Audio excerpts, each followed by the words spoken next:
Hello, everyone. This is Vivian Xavier again for another edition of GIFF Talks for 2022. Today we have Beegul, who's a very prominent screenwriter from Pakistan. She has written about 12 TV serials. She's written stage plays, feature films, and she's won quite a few awards for her writing. So it's my pleasure to talk to Beagle today, and let's get this started. Thank you so much for joining us today and giving us insight about your work, about your life as a screenwriter. So first off, I'd like to start off. You're welcome. First off, I'd like to just start off with asking you about how you got into screenwriting, and how did you decide that this was your life's work or your passion. If you can just very succinctly tell us your journey to becoming a screenwriter. Okay, so I always look for an intelligent answer to this question because I've been asked this question again and again. And I believe whatever the creative field you are associated with, you can't actually go to the point from where it started to happen. But I was into literature since always. I was born into a family where my mother was teaching also. She was teaching literature. She was writing short stories. So I had an access to books. All kind of books were there around me and I was allowed to read them. So except few that my mother never wanted to read, but I sneaked away those books as well. So I managed to read a lot of literature at a very tender age. And I found myself very interested and attracted towards all those books. Also, my father, my mother, both, and my grandparents, all of them were into music. So there was a lot of music in the house, right? So there was folk music, classical, Indian, Western classical, whatever, but there was always music. I can still hear it as something playing at the background of my childhood constantly. So there was a lot of music and literature around me, and I was naturally inclined to these both of these genres. And actually, the screenwriting happened quite late in my life. I came from a family of educationists. All of them were into education. So I was pushed towards that also. It was a given that I'm also going to teach, although I never wanted to. So reluctantly pursued that career. And then but I was constantly watching films and was into music and reading books as I was since always. And then Hum Television, a private satellite television, emerged in Pakistan. Before that, we just had a national television, which was Pakistan Television Network. And it came up with something very different. It was very artsy in the beginning. It was telling stories which were not told before on screen. So that kind of grabbed my attention. And I thought that I also want to write a screenplay. So because I was a literature student always, but I had never been taught to what a screenplay is all about, right? But I think it was all my imagination and reading a lot, because I read a lot and I watched a lot of films and listened to a lot of music. Something was there in me. I was born with it or whatever. But I did manage to write the screenplay and send it across to Hum Television. It was a telefilm awards happening. So they had a festival and I sent it to it. It got accepted and I won an award on my very first script. Now that was scary also. That was like, an awakening, I would say. I did not know I could do that, but I somehow managed to do it. So then, although my mother said that it's too soon to get an award for a very first writing because you set up a bar and then you maybe will not be able to excel or not be keep up with it. But then it was never looking back, and I just I resigned from my job. I was teaching and I said I want to pursue with this, and this is exactly what I wanted to do. I got very excited, and then since then it's been a decade that I'm writing now, and I'm writing for screen, and I grew as a writer while writing a lot of scripts and watching and being associated with television satellite channels and the production houses. So that's how it happened. Wow, that's quite a story, and I guess you proved your mom wrong, because it's been 10 years of producing quality stories. Um, and jumping back to, you said that you had this, you always had this love for literature and you were constantly reading. Does that get reflected in your themes? Because there's this theme of identity, reality, and uh, the uh, the clash between conservatism and non-conservatism, if I'm correct there. And your protagonists seem to be female centric. I also know that you went to Canade, which is a college in Pakistan, and it's a very renowned college. Does that have an influence on how you write, or like, because it is an all girls college and you are surrounded by, I would presume, very vocal and very powerful females? Does that come into your writing? Does that reflect in what you write? Where do those themes stem from? Definitely. I think that college actually shaped my vision and my ideology in various ways. Because when I decided to join Kinnair, I was the first in my generation. My family was going to Kinnair because it was known to be a very prestigious institution. When I went there, this faculty that I was blessed with, I would say, the teachers around me, and the dialogue and the discourse that we could have with our teachers and our seniors and our classmates and our juniors coming every year, um, was very political also, Vivian, in many ways. Also addressing the patriarchal society that we grew in, and we were growing in, and we're still living in.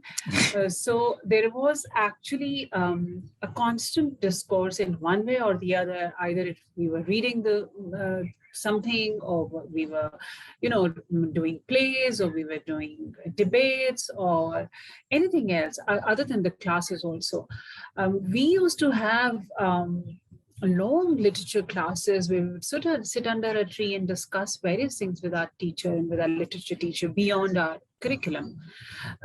We were not told कि बस ये कि read this book and then come prepared for the exam. That was not how we were taught. So I remember having very intense political arguments and debates and conversations, which were very, very important with my teachers and my classmates and my seniors, which I regard a lot. So, of course, that too, the entire environment did play a very, very important role in defining my storylines that I came up with later in my life. Also, that as you have mentioned, I write women-centric plays, of course. I being a woman, and we being very, very oppressed in our society since always, and centuries, have a lot of rage, have a lot of untold stories, have a lot of angst. Because we think that things have not been fair with us, we really, really want to tell our stories, and and I think Kinnaid helped me to be that vocal, or to take that step, even through my writing. If I was not talking, I was writing, and that was my conversation. It actually gave me that confidence, and to speak up in my own way if it was storytelling. And definitely, I think I owe a lot to that institution, to those teachers, to that era, to those years which I spent in my college. So would I be correct in making a summation that you're still an educationist, you're just using the visual medium as opposed to teaching in the classroom?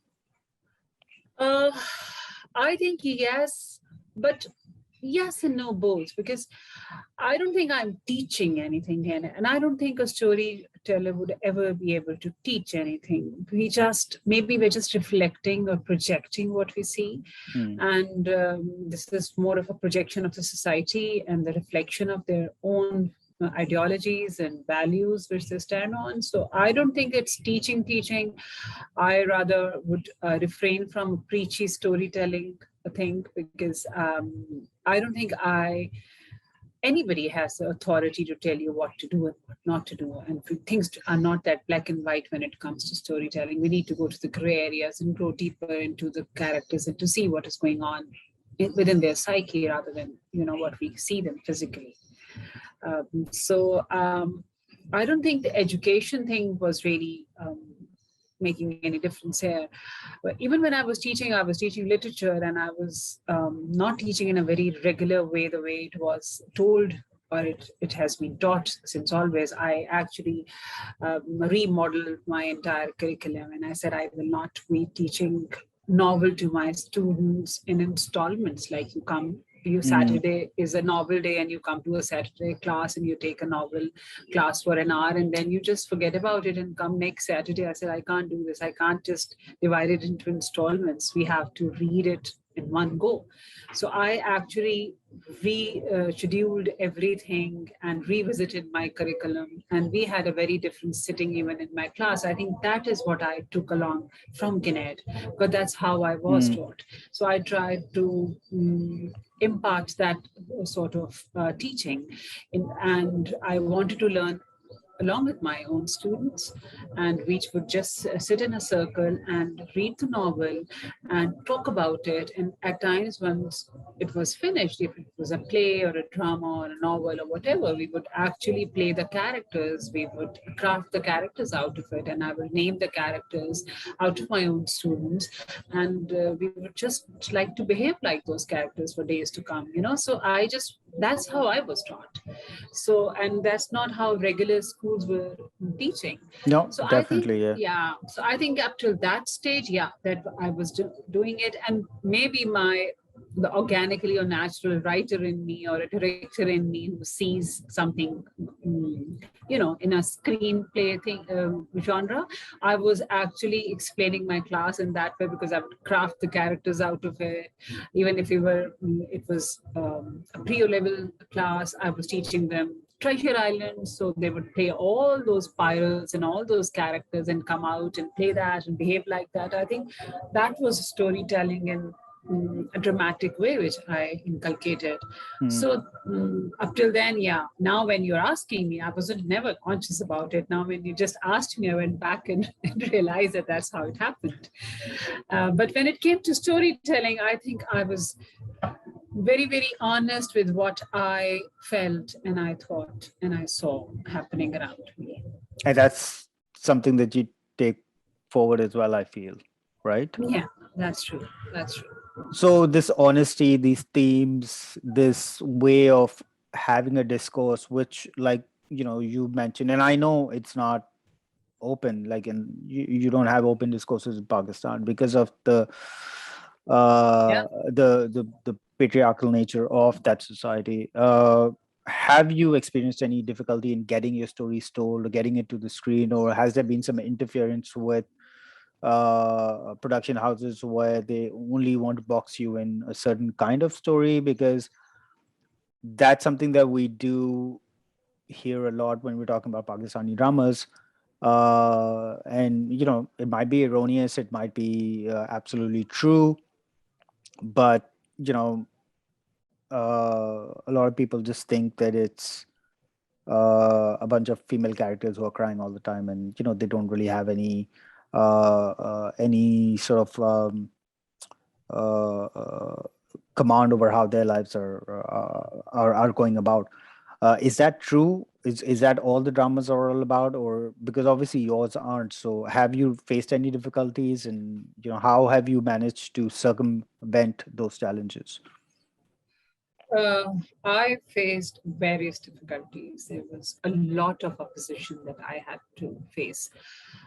Because as I said, my first ever script for the screen was for a film festival, right? So for a film festival, they would agree with whatever I was writing.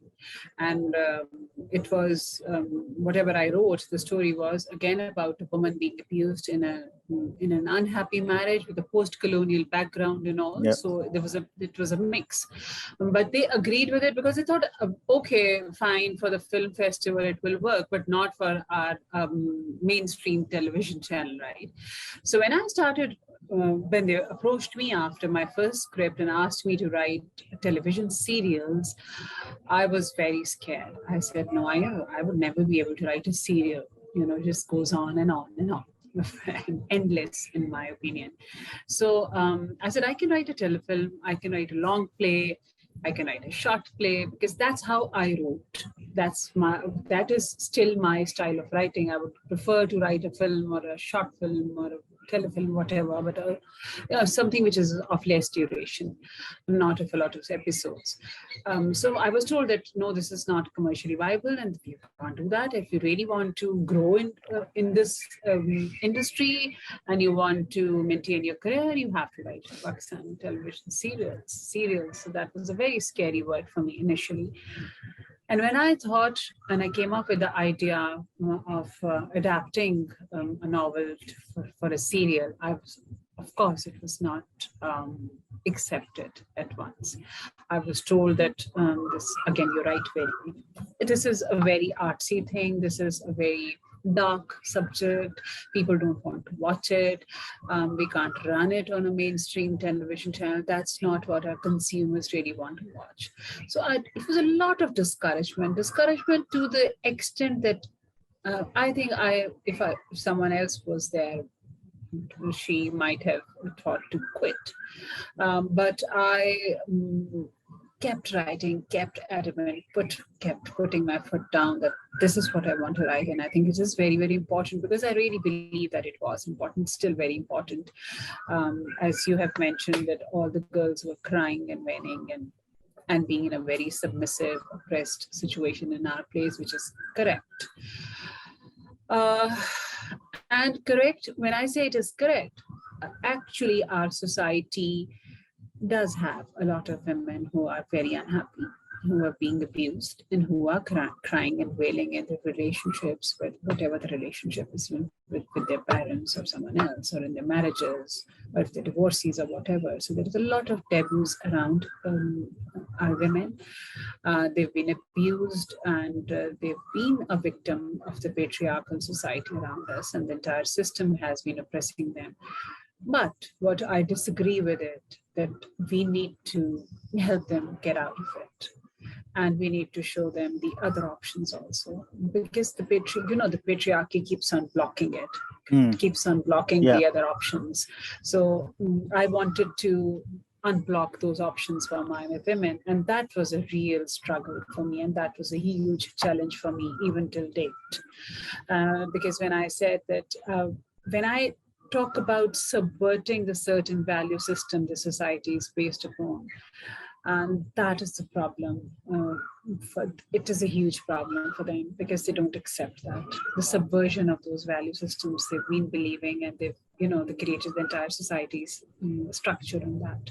So they are not a little much of it, is more insecure and intolerant and unhappy about that. But that's what we have to do. I mean, that this is so very important, that we need to subvert that. We need to talk about other various options to make their life more independent for our women. So for about, I would say, 6 to 7 years, it was a struggle. It was again, I was walking against the current, so it wasn't easy. I was talking about something that was not acceptable, because when the patriarchy, it has seeped into our women also, so they have also internalized that. There is that internalized misogyny in our women also. We can't deny that. We don't like it. We don't want to talk about it, but it is very much there. So it was not that the only men were opposing my stories. Actually, the women were very uncomfortable with them also. So it took me a lot of time to understand and to be smart enough to tell my stories in a way that they let it go on the screen. Because for 6 to 7 years, I was just struggling, trying to push my stories the way they were written.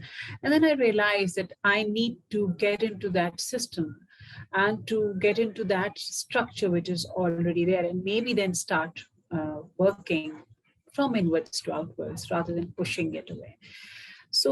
And then I realized, and I did my own research, and I realized that most of our stories are actually based within the four walls of a house, of a home, a structure of a family, right? Women, all the women we see are either mother, daughter, girlfriends, fiancés, wives. They're based in a house. So they are not going out and working. They're not ambitious in their lives. They are not studying. They don't have any other issues in their life other than men who are very unfair to them. So, and then I realized this all is a systematic construction which helped patriarchy, because we were told as women that you are bound in these four walls, and whatever you want to write or talk about has to be around this. You have nothing to do with the world outside. I had to open those doors and windows and create those spaces to let the woman step out of those four walls. But for that, I had to go to that woman who's been confided into those four walls and then start talking to her in her own language about her own problems, and then helping her come out and to see the world outside and to see what else she can do as a person, as a human being. So that was the huge challenge. And then it was my own learning and understanding also that you just can't be a rebellion in a very aggressive way. Although I think that yes, this whatever as this feminist movement against patriarchy has to be aggressive, because there's a lot of rage and which is fair also. But we need to find out the ways to actually deconstruct this entire system, which has been systematically constructed. It has to be deconstructed systematically also. So my recent television plays, which brought me a lot of, it brought me into the picture. It brought me into the mainstream, because I was talking about sexual abuse in a middle class joint family system in Pakistan, which is very common. So I was not talking about sexual abuse happening out in the streets, but within our own homes. It was a huge challenge also. I felt there was a huge opposition as well. But I was talking to a lot of women who were going through that. So I had my audience or my viewers were mostly the victims themselves. So that actually connected a very, very direct dialogue with those women. And that made me realize that I need to talk to them. I need to talk to those women who are confided into that, but I have to talk to them patiently, and I have to speak in their own language, and I have to realize what their problems are. And then happened the next television show, which was recent, a year ago, about a woman in a rural setup and then in an urban setup, and how they all came together, all four women came together as one whole to support each other, again to neutralize the misogyny of women in our society. That was what I wanted to do. So I have to work very smartly, subtly, but I have to keep working and keep pushing it. So that I have realized, and I have gone through a lot of opposition. I still do, but last two shows somehow brought those numbers of ratings or TRPs to the channel. So they're just less aggressive now, and they think that I can bring them business. So if I can, then my stories can go on air. So I think it was a smart move, which I realized over the period of time, because 10 years ago, before a decade, I was younger, I was more aggressive. I was, out from Kinech thinking that I can change the world like this. But, you need to be very smart and wise to change a system which has been spread over the centuries, which is patriarchy. We'll we'll come back to this whole thing about the TRPs as well. But something that I have felt for quite a while is that literature, and especially Urdu literature, is so rich in the poetry. I don't see a lot of adaptation. There are a few people who are doing that. You've done that. One of your earliest plays was from a Yeah. poem.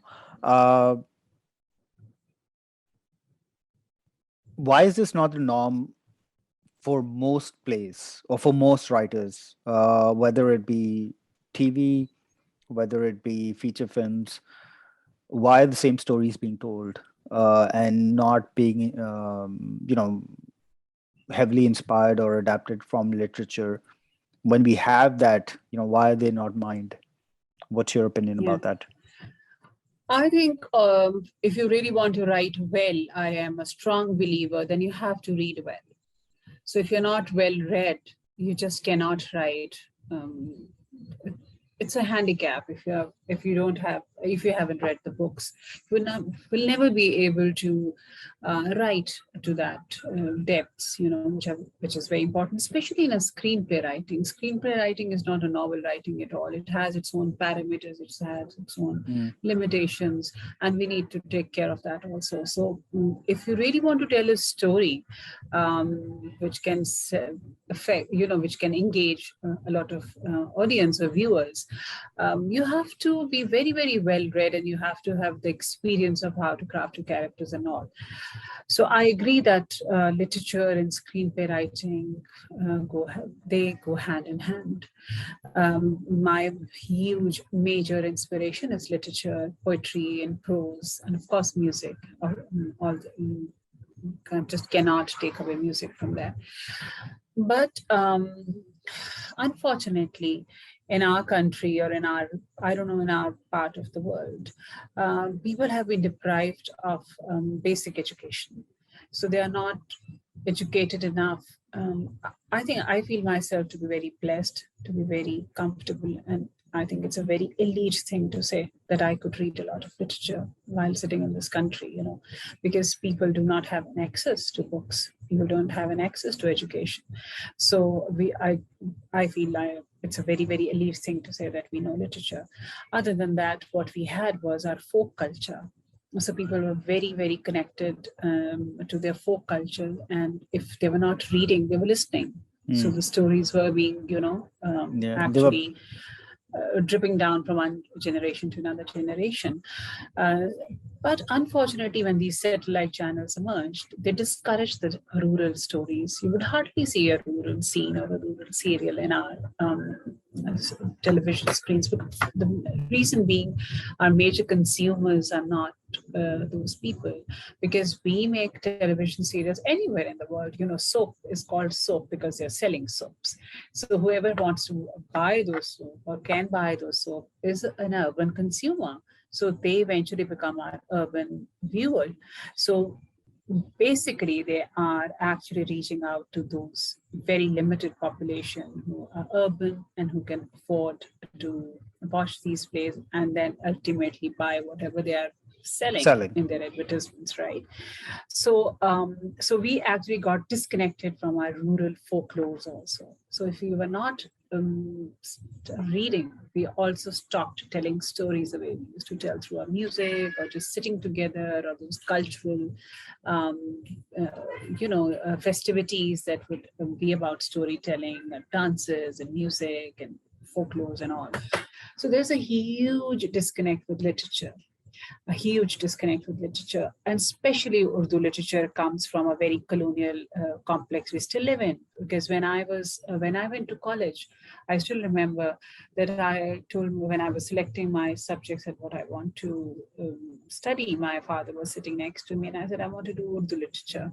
My mother is a master's in Urdu literature and has been teaching Urdu literature all her life. And I had read so much of it. And I said, I want to continue with that. And I want to do Urdu literature. And he said, oh, come on, you have read Urdu literature a lot at home and you know Urdu. You should be doing English thing. And I again, at that moment, I just thought that, where is this thought coming from, So basically, because I think it is, again, a very elite thing to be reading English rather than Urdu, which is our own language. So I was lucky enough that I was given that environment where I could read in Persian and Urdu with English and French. I was lucky enough. I was privileged. I was, but not everybody in our country is. Having said that, there is another dynamics to all this, and that is that our main stream plays that you see, or television soaps or serials that run on our television networks are mostly written by women. There are hardly any men writers. We have, I think, hardly 6 to 7 male writers who are really doing well as their screenwriters, but otherwise, all of them are women. All of those women have been writing into Women Digests before joining this career as screenwriters. Now, Women Digests were always regressive. That wasn't even literature. It was again supporting the patriarchal system, endorsing all those patriarchal values. So imagine those women who would read those very spicy digest stories at home while cooking or doing anything. Started watching the same story on screen, and it was more convenient and it was more close to home, and they agreed to those stories also, because that's what our women has been mm, taught to. Unfortunately, those women who brought that kind of literature, which I will not call even literature, to the screen, damaged our storytelling a lot. Not only damaged our storytelling, damaged the status of our women even further. And they sort of endorse the patriarchal values to a very unfair extent. And from this, that was the point when I realized that, oh my God, there's a lot of internalized misogyny, because a women writer showing a woman being abused in a marriage, and then she being very she being a good woman, that syndrome of bringing in a good woman to accept all the views and be subservient to the husband or to the in-laws or to the situation of her life, whatever it is, just continue to be a good woman. So that was something that is very, very disturbing. And when you talk about literature, they right away say that we are not here to serve literature. We are not here. This is exactly what the television channel owners have to say, because we are not here to serve literature or to serve arts at all. We are just here to sell our channel, and this is a business we're talking about, and we will make what sells. Because with the emergence of satellite channels, this business became extremely lucrative. People who jumped into, like any other business, were people who did not belong to this industry. So they were just the financiers. And because they were bringing in money, they thought they had the right or the say to, to direct the stories however they wanted them. All they wanted were the numbers, and that's all. They were not, that was, I'm afraid that this is a very, very irresponsible business they're doing here. I'm glad that you echo those sentiments, because that's something that I felt as well. Where apart from being able to read well is the access, but also the people who are coming in, because there was a time where you had poets who were writing films. I mean, one of my favorite films from Pakistan. It was made in 1954, I believe. Jago Hua Sabera. I mean, the writer for that is Faiz Ahmed Faiz. I mean, like you don't get better than that. Like the quality of. I mean, and again, that was when you're talking about stories, it's not a very far off story to, or the lives of those people. It's not very difficult to think about that, but the way he approaches it obviously is very different, and the vision that comes through is so different. So that it's great to hear a screenwriter echoing those sentiments. My next question is going to be, and again, we've touched on it right now, is about the TRP and the advertising and the business of selling. So does that affect the arc of the storytelling? Because you started off saying that you couldn't write series. It was something that was obviously scary for you. But having, in Pakistan, you have like 24 episodes. Globally, the world over, it's 13, or if you're looking at BBC, whatever, it's 6. So why is that? Is it, again, is it just purely advertising? Absolutely. As I say, it's purely advertising, and a very irresponsible advertising in our society, which unfortunate that this is happening. The film industry in our country, Vivian, never took off. And it has various reasons. And the major reason is the political scenario of the country, which never let art grow to the extent, and the performing arts especially. We have a lot of talent, and we always had it. There's no doubt about it. Like the film you mentioned, Jago Hua Savera, has never been screened here. Most of the people have never watched it, and just the exclusive screening has been done, and that too very, very recently. So we did not have the big screen or the cinema taking off in our country. So Pakistan television was the main entertainment hub of all the creativity, and it had a huge responsibility. And it, as you mentioned that earlier, there were writers who were poets or who were coming from a literati background, again, because Pakistan television was the hub of those that creative talent, which had the best of the actors and directors and the writers. And they were all together, and the state was supporting them. The things changed when these satellite channels emerged. And to my surprise and my research, about 60% of people have television sets in our country, in their homes. So that's a huge reach. And that's what the excess was with Pakistan television, which was a state-owned channel. I can see a systematic decline in the intellect of the society, because once it was only that state-owned channel, it was reaching out to 60% people, the mindset was definitely something else. They were actually watching plays written by great people, great poets and writers. They were actually watching very dark, difficult, uncomfortable stories, and were absorbing and digesting it, and sort of processing it in their minds. They were able to watch that. With the emergence of these satellite channels, things become extremely commercial. State sort of took a step back from its responsibility, and the satellite channels filled that void and gap. And now the thing is that there's a mass production happening.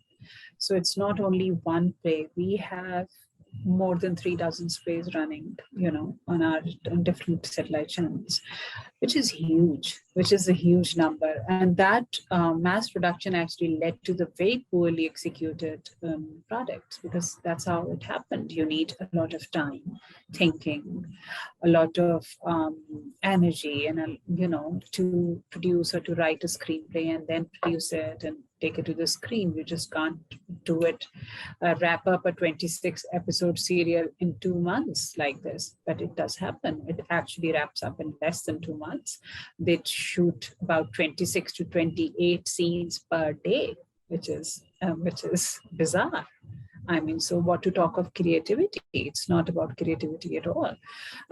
So we'd actually watch very static screens, very bright, shining static screens, which has poor content, which has zero creativity, and which is giving nothing to our audience. I think that there was a systematic decline in the intelligence of my viewer, because the same viewer who could, watch something by Faiz Ahmed Faiz and could actually understand, I'm sure they could take a lot away from it, if not the entire content. It was never a problem when we were growing up to, we never heard of something that this is something very difficult for the viewer to process. This is too artsy, this is too drag, this is too dark. I never heard of these adjectives while I was growing up and watching my television, right? Because I did watch a lot of television. My parents would watch the television. We had no other choice. We would watch television. Well, I went to a lot of theater in Pakistan. So we thought these all were attributes. These all were something, if you're, something positive. But when I wrote my script, and I actually got them, scribbled upon with red pen, that this is too artsy, this is too contemporary. And I thought, oh, wow, they're giving me an Oscar. not a criticism here. So, so there's a shift, there's an entire shift at how you look into it. And also because at that moment when there was something written by Faiz Sahab, or there are other various poets, Amjad Islam, Amjad Sahab, Nabu Bhai, Suhail Sayyed, a lot of people who were writing, Hasina Moin, they were all influenced by literature. They were all people who belonged to literature. So this is the basic mindset of the society was very, very strong, because there were strong minds to be influenced by something like literature, poetry, and prose, and they were not weak-minded viewers who were there. And as you said, Jago Hua Savera is like when your personal longing become global. You belong to it in some way or the other. So they could actually, I think they're phenomenal television shows in early 60s and then 70s, which would, I don't think Pakistan television will ever be able to reproduce even. So there was a systematic decline, and I would always blame the satellite channels for it, because that was easy money coming in. It was lucrative. There was a businessman sitting, not Faiz Ahmed Faiz or somebody like Amjad Amjad or Hasina Moina, great writers were sitting there vetting the content. It was a businessman who just wanted it to sell, and to sell it easy, So when it comes to performing arts, when it comes to creativity, and whenever you merge it with commercialism, there's a very fine line, there's a thin line that you need to make it commercial, make it sellable, but at the cost of what? At the cost of intelligence decline, at the cost of endorsing patriarchal values or whatever. So I think that happened. And also the long episodes is again a commercial aspect to it, because the way the deal here in Pakistan is the deal per episode with the writer, also with the producer. So, of course, if a writer is writing, the writer will want to earn more money rather than why would it wind up in 8 episodes or 6 episodes? Why not 28 or 32 episodes or more, 100 episodes? We've had 100 also. So, to keep the money coming, So again, for the producer would like to have more episodes so it can start churning more money out of it. So it's all about that. It's all about the commercial aspect. And it's a very, very irresponsible commercialism. Very irresponsible commercialism, which can come from a responsible place also. One has to be responsible not to deviate from certain things, and can still make money. I don't think that when they are making, for instance, if they're making a dozen serial every channel, not every serial is bringing them a lot of money. Not every serial is a super duper hit. If the 1 or 2 are hit, 8 or 9 are flops. So, so even if I would always tell them, okay, mine is a flop one, but let it go. So agree with that.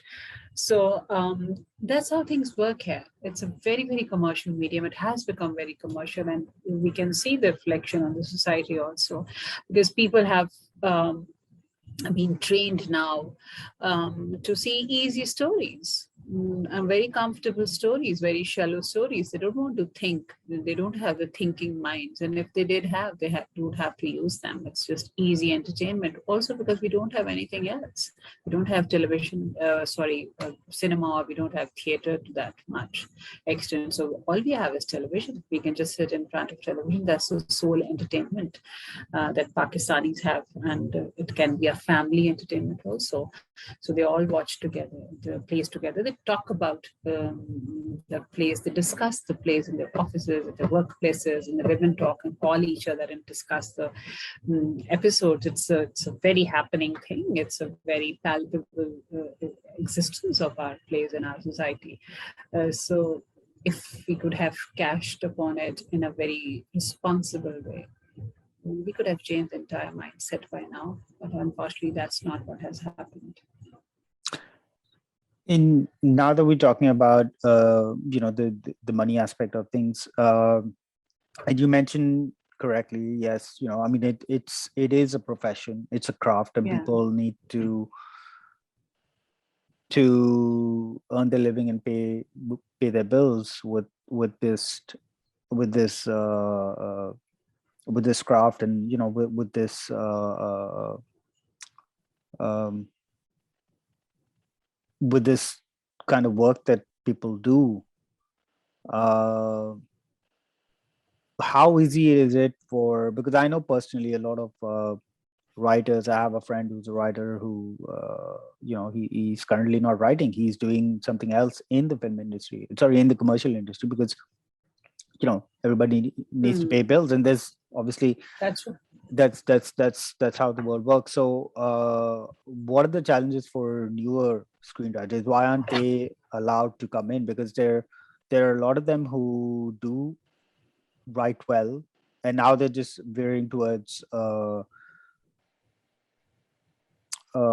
short films, sending their films Yeah, to festivals. And this year has proven great for Pakistani films. absolutely. We've Yeah, had Joyland in Cannes. We've had other short films that are preparing in other festivals, and they're proving to show that uh, we do have the capabilities to write good stories, but that's like a one-off. You don't have that. That's not happening in a succession. yeah. Why do you think that's not happening, and why aren't they getting the chances? Vivian, with this year, things happening at Cannes, especially with Jordan, has brought a lot of motivation and good spirit to our industry, and especially to the writers, the serious-minded writers who really want to write that stuff, who are able to write that good stuff, and who've been writing that stuff, and it's going nowhere, as you have mentioned, because we did not have those channels, we did not have those outlets. So Joyland has been, has been like a footing step for us, and we want to follow those footsteps because it has opened up a new venue for Pakistan, the Pakistani writers, especially for films, especially for writing something very relatable, very true and honest, and very raw and very creative. Because as I said, our film industry never took off. It never took off. So these new writers, or a lot of writers, who were working with me or before me, could not do anything with their stories, the stories they wanted to tell. There have been so many untold stories they had. And there were more, not only the writers, but the directors and the actors and the editors and so many other people attached with this industry who wanted to do a lot more, did not have any venue because Pakistan did not have their own film industry to groom, to give chances, or to let them experiment with whatever they wanted. Television also shut their doors on such experimental stories altogether. As I said, you have to be extremely patient. You have to be extremely you have to actually have the pulse of the Pakistan television, and also to understand how smartly you can get into the system and get your story to be told. But that's what I've been doing from a decade. But not everybody can do it. Not everybody is this patient, and not everybody, as you mentioned, can survive without selling their stories also, because by the end of the day we need to sell all this. We need to send it across to a consumer. The consumer is going to buy from us. When it comes to paying the bills, as far as it's all about paying the bills. And if you are into this creative industry, I think one can pay the bills. But the problem starts when you actually want to change your entire lifestyle. With writing a 26 episodic serial, you want to be somewhere where you were never. And so when that become an ambition, when you start making compromises with your stories and all. So I'm very, very proud of Joyland that this is not the first, the Simon's first film was Darling, which also did Darling, but great. even before that, like if you're talking about and I'm sorry I'm cutting you off here, but if you're No, no, talking please. about venues, I I remember watching Salman Khurshid's film Zindagi Tamasha in Tamash. Busan, Yeah. And I remember having a conversation with him about that, and he was excited about showing it back in Pakistan, uh, but it didn't show. Like the we have cinemas there. It's not like we don't, but that movie, being on a platform in Busan and winning an Yeah. award, winning a very important award in in Asia, for a South Asian film. That's a huge deal, but it was not allowed to be screened. Yeah. Uh, so, I Uh, mean, having the venue is one thing, but then again, we come back to the distribution of certain films and certain stories and the marketability. But then that being dictated by the gatekeepers is. that's true. As I mentioned earlier, also, but there has been a systematic decline in our creative art forms in many ways because, and it had a huge political impact on our creativity. It's not that simple. Also, Zindagi Tamasha being a very unique example over here because Zindagi Tamasha was supposed or was taken or was actually marketed in a way initially that it was people thought that it is against some religious sentiments in our society, in our part of the world, because it wasn't. I watched the Yeah, film also. it's Yeah, yeah, right. it's not. It's It's talk such. about something Yeah, else, but not that. Yeah. So it was actually mismarketed in a way, or there was a misconcept. And I would also say that there was a kind of a religious political scenario in the country at that time. Unfortunately, when the Tamasha was to be released, they actually cashed upon it and they mm, played around it, which was false, which was untrue. So much so that Samat Kosit, had to go into a hideout yeah, yeah, because, yeah, it was his life was a threat. So, and I still remember that maybe just a couple of us were talking about it at every platform, and we're talking about it. Let the film go to the screen. Let the film go to the screen. Let them watch. There is nothing wrong with it. Of course, a responsible filmmaker would never hurt any religious sentiments anywhere in the world. Want to talk about their own country when you know that you're living here in this house. Even when you want to yeah. say certain things, you have various ways to say that. It can't come out so bluntly. So, in Sarmat being a very responsible filmmaker would never do that. So that was very unfortunate that it was misread, it was misunderstood, and still we are just hoping and hoping that we will see Zindagi Tamasha on our screen. So actually we can delete and undo all the accusation that has been against the filmmaker and the film, which is not true. Unfortunately, it is not true. It's okay to talk about religiosity. It's okay to talk about culture. It's okay to talk about anything that exists out there in the society. But this film isn't doing that. You Mm, know, this film is yeah. definitely not doing and it. and I feel it also it would help and open doors for other like you said, you watch better films or you watch better stories or you read better stories, so you start to accept them and they eventually become the Yeah. norm. Yeah, you learn as a viewer also. You learn and you grow along with it. You grow intellectually with it. The film should leave some questions to you, and your questioning mind start working. But again, as I say, that unfortunately the entire political scenario in the country since always, since so many years, have never been very, very favorable towards all the creative forms and the performing arts especially. And because the film never took off, there is no cinema going culture in our country. Unfortunately, even now, when we're talking about the cinemas, we have very few screens, and those screens are also very elite screens. They are Mm, actually catering to a very elite class of the yeah, society, not to which my is a very masses. small, yeah, which is a very It is a small. very, very small percentage. And it's like converting the already converted. We need to reach out to the people who really, really need some change in their minds and in their visions and thoughts and ideologies. But we're not being able to reach out to them because we do not have those massive cinema left anymore.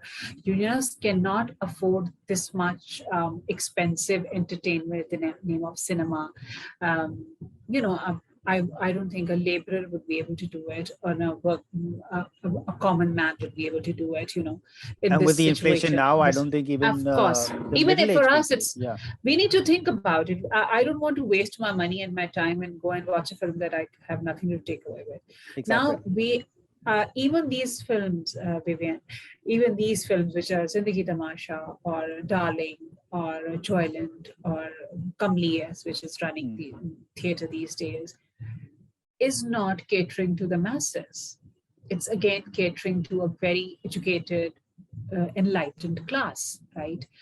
A common man we need to actually go down to that person and reach out to that person and bring that one man to our local cinema and then talk in their own language. As I said, we need to decipher that gap. We need to understand how to tell stories to the common people of our country. This is very, very important, because that's the major population we are left with. I'm not very interested in talking to the very enlightened class of my country. I'm much more concerned about the people who are not enlightened enough, and they're deprived of all that enlightened stories, because we talk in a language that they don't understand. That's not their language, right? So we need to think about that also. However, all these films need to keep coming, because we need to go global also. We need to make our own identity. Our cinema needs to create its own identity. And I strongly believe in this parallel cinema. I'm a big advocate on the parallel cinema, but we need to look into our commercial films also. We do not need to be, we need to be very, very conscious that we don't get that irresponsible that we got with television. Again, we just cannot go on with showing the irresponsible commercial content to my people who would, there are other commercial films coming up or been screening on cinema that has a masses appeal. We need to be very, very responsible with that content, and we need to vet that content, and that is what can create change. Um, Globally, we can create our own identity with this beautiful, gorgeous, brilliant films that Sarmad has been producing. But in our own region, in our own country, we need to take a different take when it comes to storytelling for masses. Beegul, it's been amazing talking to you. But my last question is going to be about advice for any new filmmakers or screenwriters that are coming in. Like, what would you give if there was one thing that they should, imprint in their minds if they want to go into screenwriting, because it is a lonely profession. It is a thankless Yeah. profession as well. Because very often screenwriters they get shoved in the background. No one really knows about them unless you're a writer yourself. What advice would you give to screenwriters in Pakistan specifically who want to explore that as a craft and as a profession and as a passion? Um, Vivian, I'm personally very much against giving advice. I don't take also. So I believe that when it comes to creativity, it has to be very raw. It has to come from your unconscious or subconscious places. And we need to be very, very true and honest to whatever we are telling. We just need to avoid all the pressures, all the commercial pressures we have to face and sustain all the time. And we need to be smart screenwriters, especially in our country, because I've been a passionate writer. I've been writing since always. I don't even remember when did I start writing. If it was not screenplay, I was writing something else. I was writing poetry, prose, whatever, but I was writing. So I think when I look back at myself like a very, very passionate, rebellion writer, very vocal, very aggressive. But I grew up, I hope so, to to be mature enough as a writer to understand where the problem lies, especially when it comes to the screen shown in my country. When I talk to my viewer, when I talk to that 60% who's watching that screen, I need to be well read. I need to, actually be very empathetic towards my people, to have that, to have the know-how of the historical, geographical, political background they're coming from, and then talk to them in the language they can understand in an empathetic way, not shunning them away. Also, it is not easy for a woman in my country to write such stories that like subverting the value system, which is the patriarchal value system. It isn't easy at all. It is a challenge every day. It is a challenge every day. But if you have that ideology within yourself, if you yourself is a feminist, no matter you're a male writer or a female writer, but if you're a feminist and you believe in equality of gender, the story that will emerge from you cannot be unfair, cannot go wrong at by any aspect. You have to be very confident about that. There's no need to get any dictation from anybody. We actually belong to this land. We belong to this part of the world. We belong to these people, and we are just one. We are just this discourse, this dialogue that we try to begin from my stories. I always wonder that maybe the story of the sexual abuse which stirred a lot of people was actually I was talking to the victims. It used to give me goosebumps. I was talking to the victims of the sexual abuse. It was a huge responsibility with every word I was penning down. I just could not make it. I was never thinking about the commercial aspect. That was a huge favor I could do to my story, that I had to stay true to it, honest to it. I knew I was talking about a middle class joint family system, which is a very, very central and important structure of our society, because that's how the patriarchy thrives. But I was damaging it, or I was actually talking about it, that there's something wrong with it. Within these four walls, we need to push these walls away. We need to step out, and women need to step out, voice their abuse and voice their miseries and all. But I had to be very, very careful also, because I was talking to women who are in abuse. I'm talking to women who've been abused every day. And that's not, and it's not untrue. I know that this is happening. I just can't deny that a woman is not being abused. She's being abused still. But, she's struggling and she's trying to come out of it. So when I take that responsibility as a screenwriter, and when I say that I can write about a women-centric play, it's writing about my own self. It's about my own self. It's about my own liberation, my own freedom of expression and speech. If I'm letting myself tell that true story of some woman out there in my country, and I'm helping her in even thinking or realizing, yes, there's a way out for her. There's a chink of hope out there. Then I'm doing my job.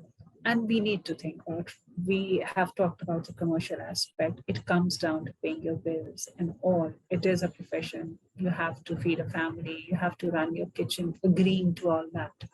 It is extremely important, and it is very, very responsible, as responsible maybe as a surgeon who's trying to save a dying person, And I'm sure that he is not thinking, hopefully not thinking about being paid for doing that operation or surgery.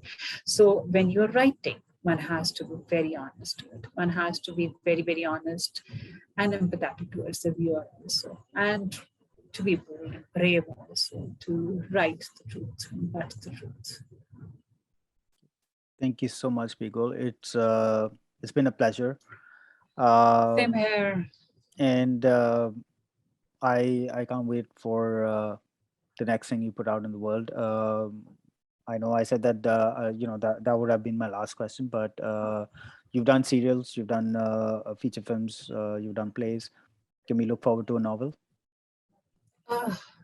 I'm so scared to write a novel, Vivian, because so many people keep asking me when are you going to write a novel, because I am. I think I emerged from literature. My passion emerged from literature, and then I started writing for screen. Whenever I think about writing a novel, it gives me It gives me goosebumps because, again, I think it's all together a different genre to step into. Again, it comes with its own responsibility, and to write a novel, not only to write a novel, to tell a story, also to bring a reader to that book, and to put it out there in the society that they come to read it. It has a lot of dynamics that I need to look into it. I've been writing short stories. I still like to write short stories, but writing a novel is a huge task. And I think, I don't know how people write one after the other. I salute them to their creativity. And whenever they say in return that you write television serials, they are just like novels, but I don't think they are like novels. Maybe they are, I don't know. But I do want to write one, but I don't think that I still qualify to write a novel, because when I look at my favorite fiction writers, Arundhati Roy, for instance, she just came out with two novels in the entire life. So it takes a whole lifetime to write a novel. It's not. It's a different ball game. So fingers crossed. With patience. With patience, with courage, let's see. Okay. Well, I do wish you luck with that, and everything else that that I'm sure you're going to be bring to the screens. But thank you so much for talking to us. And, it was a pleasure talking. Same here, and good luck. Thank you. You too. Have a great day. Bye-bye. Bye.